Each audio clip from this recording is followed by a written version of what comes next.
All right. Well, welcome. Thanks. And you too. Um, Podcast episode number 9, 009. And it's in the evening on Tuesday. Thanks. I had a pretty full day. And so I feel like I'm dragging a little bit. So that might come across. But that's all right. We'll get excited here and as soon as we start talking. Um, My face is a little red because I just finished the workout. So looking good. Looking good. Looking good. And we can see you guys out there. You're looking good too. Yes, you are. All right, let's pull up the book Okay. and let's get to it because 30 minutes goes by pretty fast. So we ended up here last week, and I mean, we could keep going on and on about these things, but I think when it gets to something that's really important and we start getting into more of the definitions of the principles and their practical application, we'll spend more time on some of those things. But for now, we'll move on. Um, and this is an interesting little like clarity that he gives here. He says, now the first thing to observe is that if we can succeed in finding out such a sequence of cause and effect as the one we are in search of, and what I want to say about that, because that's not his point there, but there's a point to be made right there, searching out. And what I've noticed, what I've observed, and I fall into it as well as watching other people fall into it, is that we can get really distracted from things, by things that cause us not to think. It's more like we get entertained. And so the critical thinking, the focused, concentrated observation for reasons of improving and making progress, like that kind of goes out the window when our minds are just being entertained by some outside, distraction.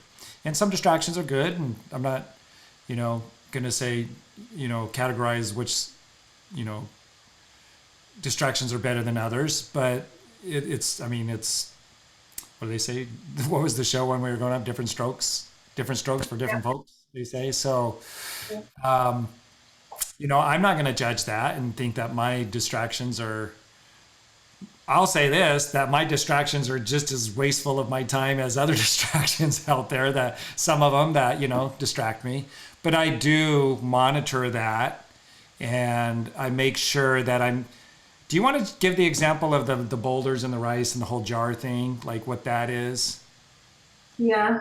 Um, First, I want to just, mention the reservoir, emotional reservoir. Like, just because we're doing something that's not got this, goal attached to it, doesn't mean that we're distracted because all of us need to keep our reservoir full or we're not going to have the emotional energy to do anything really other than suck mud, and that we don't want to be in a state of sucking mud. But if you have a jar, it would be so cool if I had one, but I don't.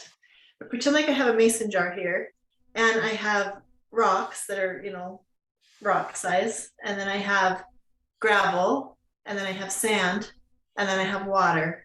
If I try to put the sand in and then the gravel in and then the rocks in, there's no way any of that's not gonna all fit in the jar. I'll get the sand in and maybe some of the gravel and then it won't fit anymore. But if I do first things first, and the boulders or the rocks are the necessary tasks, usually the mundane things, mastering the mundane, getting those necessary tasks in, whether that's personal study, exercise, getting good nutrition, sleep, um, making your bed, whatever, to go into work, those necessary tasks. And then you put the gravel in, those are the things that maybe involve other people or community, service or whatever. And then you've got the sand that you pour in. Those are the fillers, those are the hobbies, those are the fun things, the extra fun things that you do. And then you pour the water in if you wanted to add something on top. Then it all fits, it all sinks in. So it's just demonstrating that if we prioritize, our lives. We can fit a lot of things in, and we have fulfilled lives. And a lot of us have a lot going on all the time. So it's a matter of doing it in an organized fashion to get it all done. Yeah, and you mentioned it, and I just want to clarify it a little bit if it wasn't already. Like you can take it like it's the same amount, right? So when you do that object lesson, and some of you may have had that object lesson before, it's the same amount of rocks and sand and gravel and water, and you're not like changing that. And when you try to put the sand and when you do it out of order, they don't all fit, not even close, right? It doesn't, like almost like a third of it doesn't even fit into the jar. But when you do it in the right order, the most important things first, everything else fits in. And and so my point in now, the first thing to observe is that if we can succeed in finding out such a sequence of cause and effect as the one we are in search of, I can still do those things that are kind of waste of time, quote unquote. It's not really a waste of time because it's helping me to like rest and recoup. And some people's recouping might be swinging in a hammock. That's not my kind of recouping. I like to be entertained where I don't even have to think, because in a hammock swinging, I might keep thinking, right? Which is going to drain my energy, and needs to be uh, refilled. And it's done in different ways. Good nutrition will do that. Staying away from junk food would help prevent crashing, but also not, pleasurable, enjoyable entertainment where you don't have to think also does that for people, and it does it for me. Yeah. So Scheduling you first is the first priority. If you schedule yourself first, that's, getting your exercise, getting yeah, your personal study, your personal development, you get those in first, the rest will fit. A lot of us wake up and start either on our phone, and checking social media. Or before that, I used to wake up and start cleaning the house right away. And then I didn't have time to do me first. And I was disappearing and then I had nothing to give. So it's really important to schedule you first, your first priority.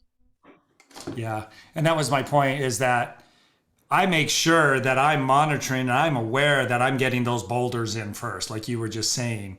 That's the key. And then you can enjoy, and you'd be surprised how much you can enjoy. And when you get in the habit, like Tony Robbins says, raise your standards. If you want better results, then raise your standards. Raising your standards would be making sure that you're making those boulders the priority and you're doing those consistently.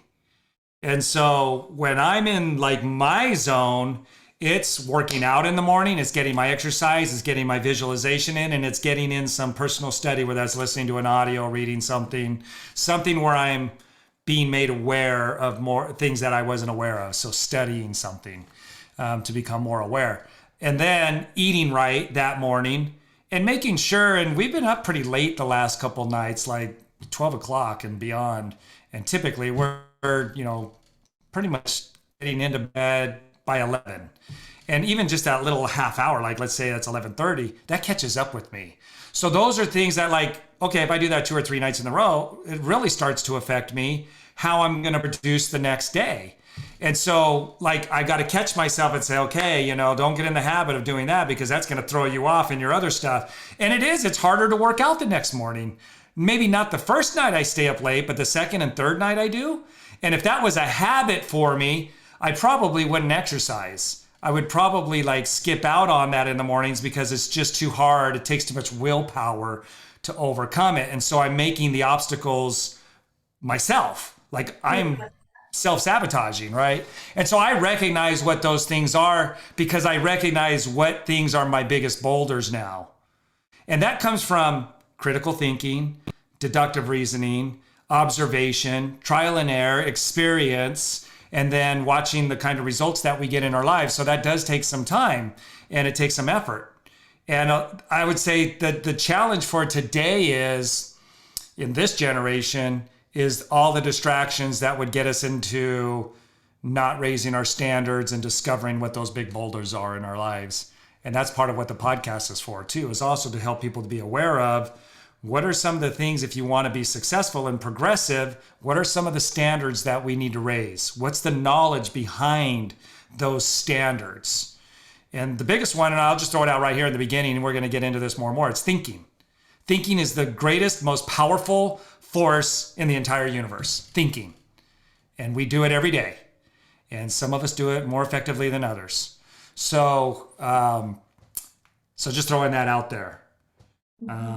So again, he says here, and we'll go on because he's going to make a different point, but this is the kind of stuff that I like to think about as I'm reading.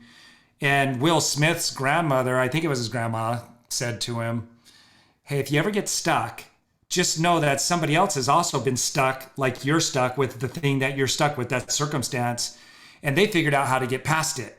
And they probably recorded it somewhere. So all you got to do is find out where did they record it. And today it could be writing, it could be an audio, it could be a YouTube, so many different channels that we could find where somebody else has discovered how to get past that same challenge. For me, that was Wallace Wattles. And Wallace Wattles introduced me to some things that he figured out how to get past that were keeping me stuck. And then it just grew into a whole new world of Bob Proctor and so many other mentors now, Thomas Troward. So now the first thing to observe is that if we can succeed in finding out such a sequence of cause and effect as the one we are in search of, again, we can go deep on this, but let's say just a couple more things around that part of that sentence. Everything has a principle attached to it. Everything. There is, and I think we already mentioned that here. But whatever it is you want to accomplish, if it's a skill, if it's a financial status, if it's living in a certain part of town, if it's working a certain amount of hours, and being compensated a certain amount of income, there is a principle attached to everything. So all we got to do is just discover the definition and try to read into as much of that principle as we can, how it's represented as a principle, and then learn the rules of how to apply that principle and what it is we want to accomplish. That's like, to me, it makes sense because I've been doing it now for 17 years, but that's not an easy thing to come across and then just figure it out by reading a book. But that's that pearl of great price that a person would give up everything that they have in search of it. And once they found it, they would give everything for it.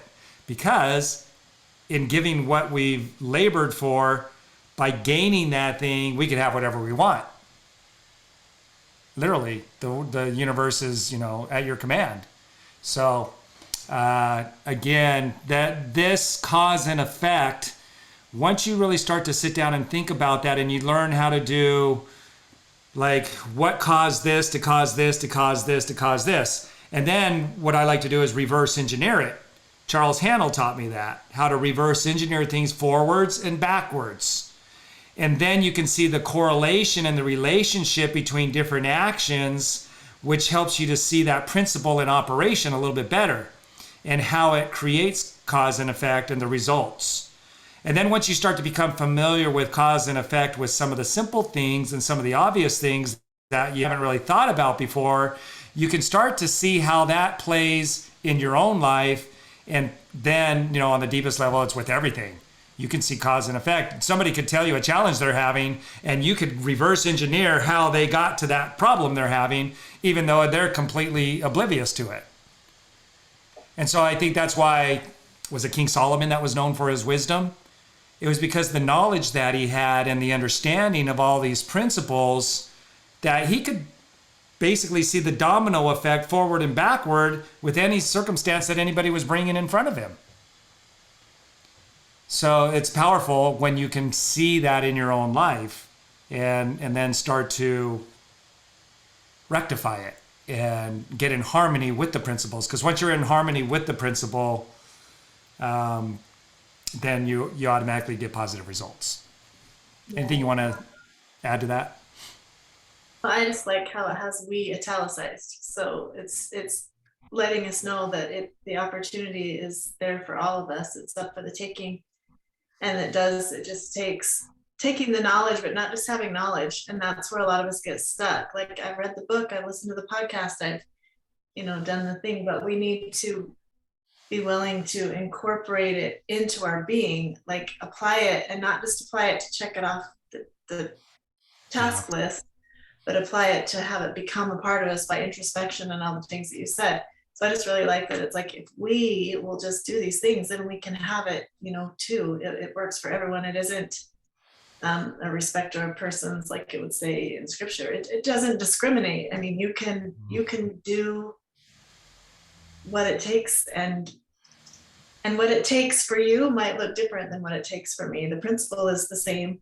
The road to the assimilation of that principle might look completely different. So I can't just like watch someone and do what they do and expect to have the same experience. I mean, there is a level of modeling. Modeling is really important, because if I don't know what to do, of course I'm going to model somebody, but along the way, I get to take responsibility for my own actions, for my own internal processing, for my own personal understanding, to find my own, connections and things. So Yeah, Raymond Hollywell wrote "Working with the Law," like understanding the workings of the law, the principles. yeah. And what I would recommend as you're listening to this podcast is when a principle stands out to you, like it like gets your attention, I would glean as much as you can from all the resources that are at your fingertips about that particular principle. So, like the law of abundance, I thought I knew what the law of abundance was, and I did have some understanding, but I got stuck at about almost a multiple six-figure income, and I couldn't get past it. And then I listened to a thing with an audio training with Bob Proctor and Mary Morrissey, and she mentioned something about the law of abundance from Working with the Law. They were going through that book, kind of like we're going through this one. And she had said you can scoop as much as you want from the infinite, and there's still an infinite amount left. So if I want 2 dream homes, there's still an infinite amount of dream homes left for everybody else. If I want 10 dream homes, there's still an infinite amount of left. I didn't exhaust anything from the infinite supply. And when we understand that, we know that we're not just limited by what we can see and what we're surrounded by in our physical environment.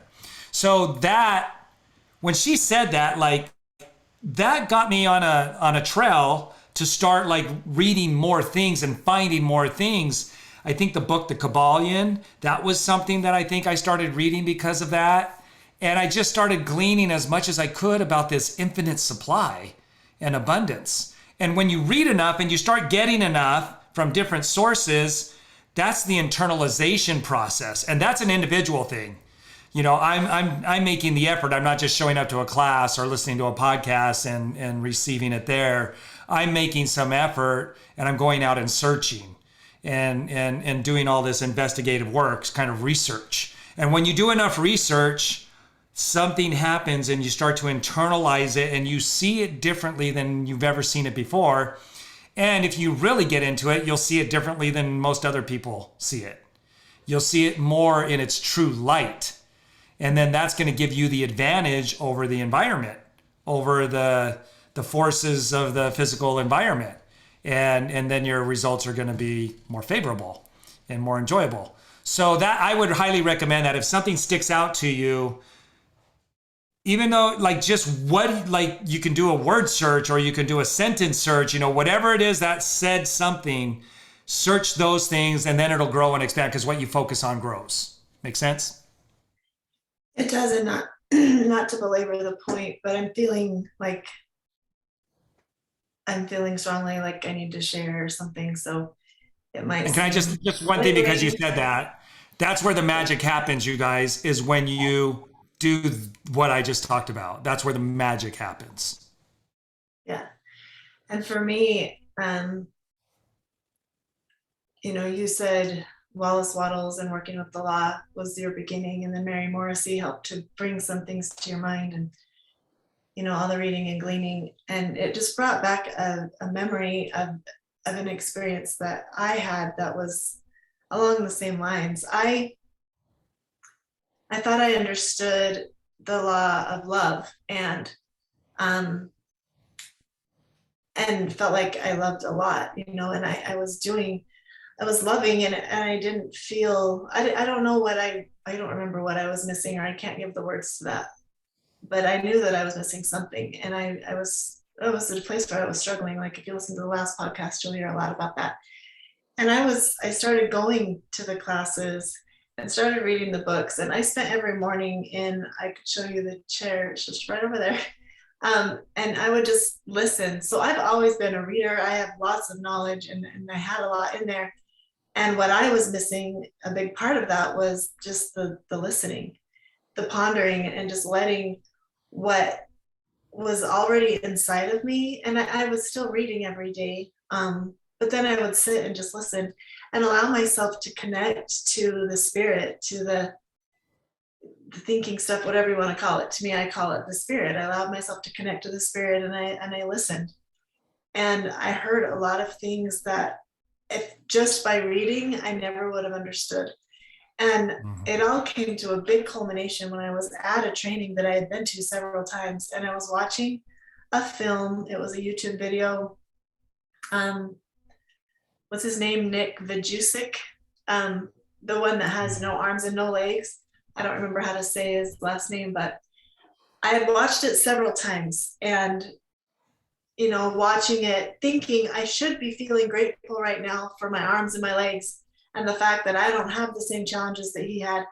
What I'm feeling instead is really guilty that I am not able to do the things that I want to do, even with arms and legs. And I was beating myself up. And it was a very powerful moment. And a lot of times we will shut those kinds of feelings down, or we'll interpret them to mean, that I can't do it, or it must not be for me, or I'm wrong, or whatever. And I had felt that so much that in that moment of allowing myself to listen to what was going on inside of my head and what was going on inside of my heart, and to really like sit with that.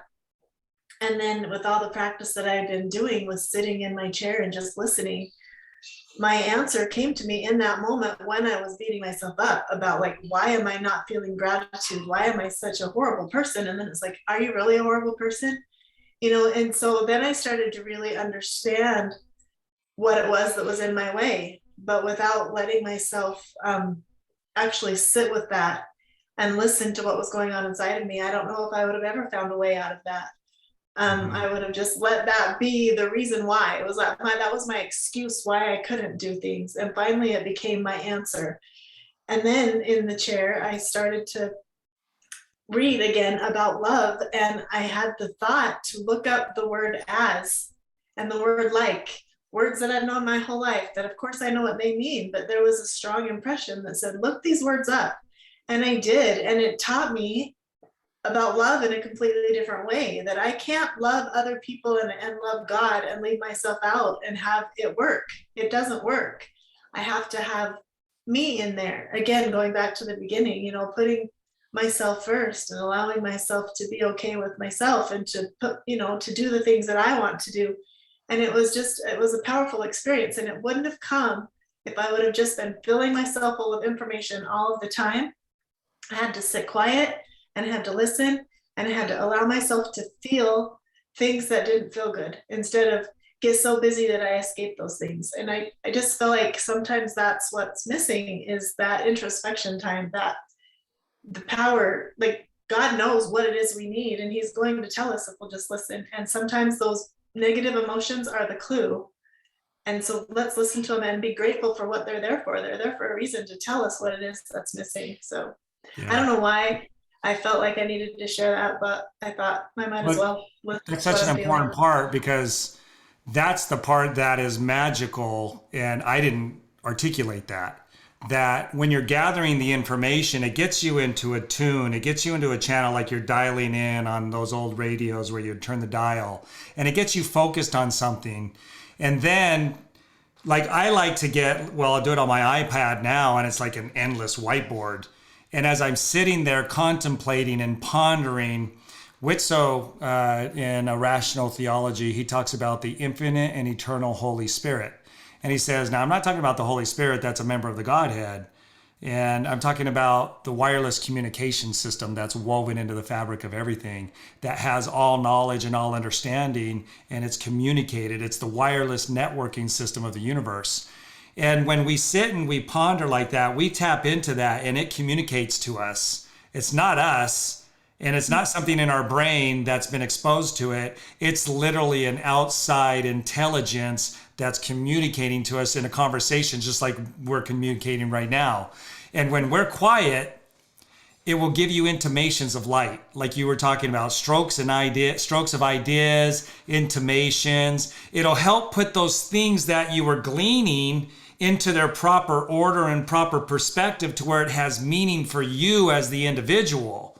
And so they're both essential. The reading, the studying, the gleaning, and searching with all your heart, might, mind, and strength. But then also that quiet time. And I don't listen to the radio anymore. The radio is not something, I don't even know what stations, or I don't even know what the latest music is. So when I'm driving, I've had some of my greatest aha moments while I was driving, especially when it came to business. And understanding leverage and how you can create great wealth through leverage and what that principle is. It just happened to me while I was driving. I pulled over on the side of the freeway and I called my mentor and I said, I got to tell you this. And these trucks are just like, boom. He's like, what's that? I'm like, I'm pulled over on the side of the freeway. I had to call you right now, because that quiet time while I was driving, that contemplation, that pondering, kind of like a prayer and meditation. That's what it is.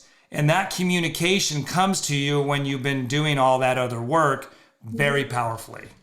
That's the magic. And you can create those moments as often as you want. Yeah. And people don't. A lot of people don't. And it's when that I realized why you would go in your office and stare at the wall. And I just was so busy all the time. And I think sometimes we think, well, if I want to have this goal, I got to get busier and busier and busier and do more things. And then you were in your office with the door shut, staring at the wall, and it was like, I don't get this. Like, why do you think we're going to achieve the dreams if you're staring at the wall? And then, it was at those moments when I didn't know what else to do that I was like, oh, that's the magic. So anyway, I think that it comes back to the full point, the boulders, that time for yourself alone to feel and listen is one of the big boulders that goes in first. And there's different ways of doing that too. Like right now, I'm doing it on my bike in the morning before the sun comes up. I have a little headlight that's on my bike, and nobody's out there. Very few people are out there at that time in the morning. And while I'm riding, I'm pondering, I'm listening to things, and I'm thinking, and I'm running affirmations, and I'm listening, and it's a really cool experience. That's typically I like to sit in my chair and just I don't sit there and not, I mean, this is probably a form, and you might be able to speak to this more doing yoga and things like that. Like there's some meditations where you just think about nothing. And I'm sure that there's like some really great things about that. That's not been my thing. I'm always like channeling something and then waiting to listen to hear what's coming, rather than just like, I'm not going to think about nothing. I'm not going to think about nothing, or just think about breathing.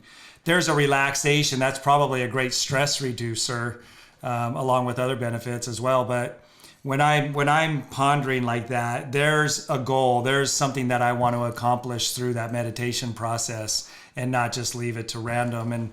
And probably it's not random for people who do it that way. Like that's the same way they do it, and they come out with the same, end result that I'm getting doing it my way. So there's not any particular way that you have to communicate with that infinite spirit. But discover what your way is. Again, I like writing too. I'll like write things that come to my mind, and maybe they're from my mind, and I'm just writing them out. As I'm doing that, all of a sudden the voice comes in, and I'm putting something down on my iPad that I didn't know. It was something that was communicated to me. And it's a real thing. It's not woo woo. It's real. So, we're right at the top of, or the bottom at a half hour. So that's good conversation. That's good information there, because that is a standard. That's something that you can put yourself in the place to do that. And like Carrie, you said, you were always busy. Was it hard to come to the realization to do that, and then to actually do it in that way, where it's, yeah, it was one of the hardest things I've ever done. And, to be honest, I can still get back into busy mode. And it's hard every time to take time to listen. And it's not as hard as it used to be because I know what the results are. It's just every once in a while I'm like, whoa, I'm busy again. Why don't I, it's time for me to schedule me back in. So Yeah. yeah, it's important and it is difficult and it doesn't match. Like it doesn't seem like that's the answer. Um, and it is the answer. And sometimes you just have to trust. And it just doesn't happen. You're not just like born being able to do that. There might be some people who have had life experiences that have helped them, once they learn about it, to do it more easily. And it may come to them a little easier because of their disposition, but it's still a learned skill and something that you get better and better at as you do it. So, don't beat yourself up on at it, and just know that you can do it and you can get better and better at doing it. It's just a matter of scheduling it in and being consistent with it, just like Start anything else. start with 5 minutes, Yeah. Yeah. Okay. Awesome. Well, we got through a half of a sentence. So that was good. But good, good. If we were just Ron, reading to the think book, then that's, they could just read it on their own. So it's the conversation that makes it a podcast, right? yeah, it's practical application of, some of these more fundamental, subtle principles. Like, why would I do that? So why would I take the time to do that? Because it goes back to what we said earlier. Thinking is the most important thing. And that's all going to add to your ability to think once you start understanding more of these principles. And it's going to give you that discipline and that ability and the wherewithal to do it. So it all comes full circle when, and there's definitely a purposeful objective and reason for doing these types of things. Again, it's like raising a standard. Tony Robbins talks a lot about this kind of meditation and how it's his priority. And making these types of things a priority is what makes the difference as you stretch it out over time. And it might not seem like it in the beginning. And that normalcy bias, because your parents didn't do it, your siblings aren't doing it, your friends aren't doing it, doesn't mean that it isn't a principle that will produce greater progress for you down the line. And so anyway, we can keep going down that rabbit hole, but I think that's good. Any last thought? No, I'm. It's just fun and it's hard to keep it within a half hour, but it's good Yeah. practice for us. So anyway, Sayonara. hello, bye. Bye bye.